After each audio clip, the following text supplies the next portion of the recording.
Assalamualaikum warahmatullahi wabarakatuh.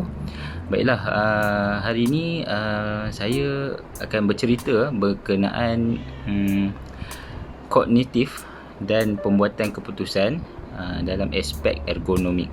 Baiklah, terlebih dahulu saya ingin memberikan pengenalan yang ringkas supaya semua orang boleh faham dengan video ni, dan tak semestinya orang yang ada basic tentang psikologi sahaja. Baiklah, secara mudahnya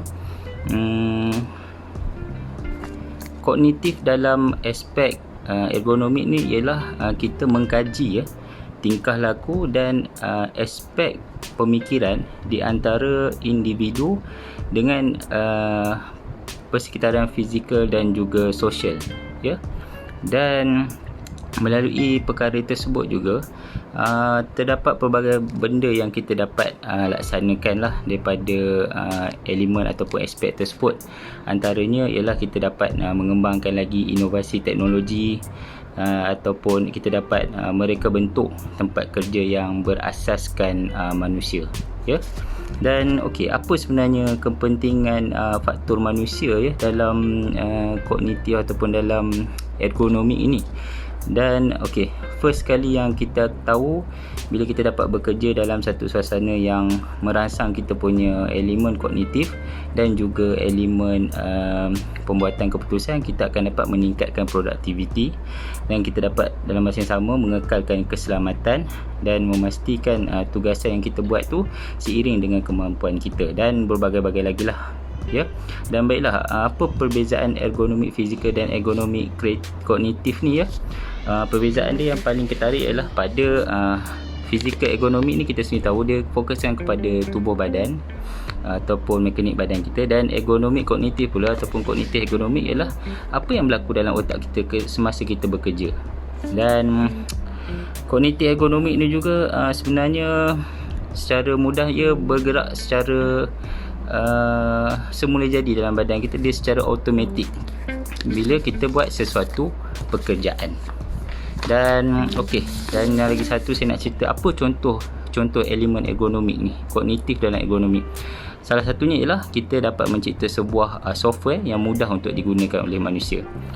Kita mencipta software dan ia mudah digunakan oleh manusia, jadi memudahkan pekerjaan, seterusnya meningkatkan produktiviti yang saya cakapkan tadi tu.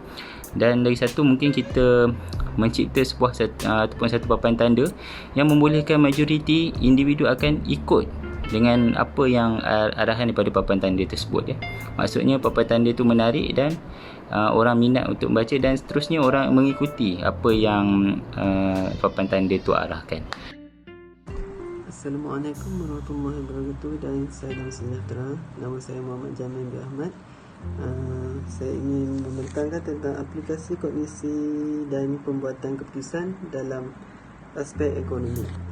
Ini berkait rapat tentang interaksi kerja sistem manusia dan mesin.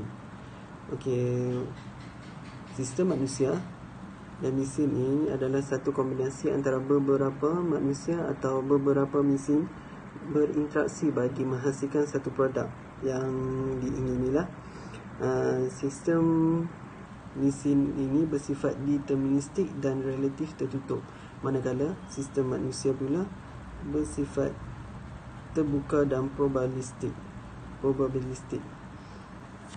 Subsistem mesin akan melakukan aktiviti produksi dan akan memaparkan kepada manusia secara visual ataupun audio tentang masalah produk yang akan dikeluarkan oleh mesin tersebut, manakala manusia akan melalui satu proses bertindak menurut persepsi yang diterima daripada mesin tersebut, seterusnya berinterpretasi sama ada memperbaiki kekurangan atau penambahbaikan ataupun mengekalkan output yang akan diterima. Contohnya, kita boleh tengok ada kereta yang bergerak.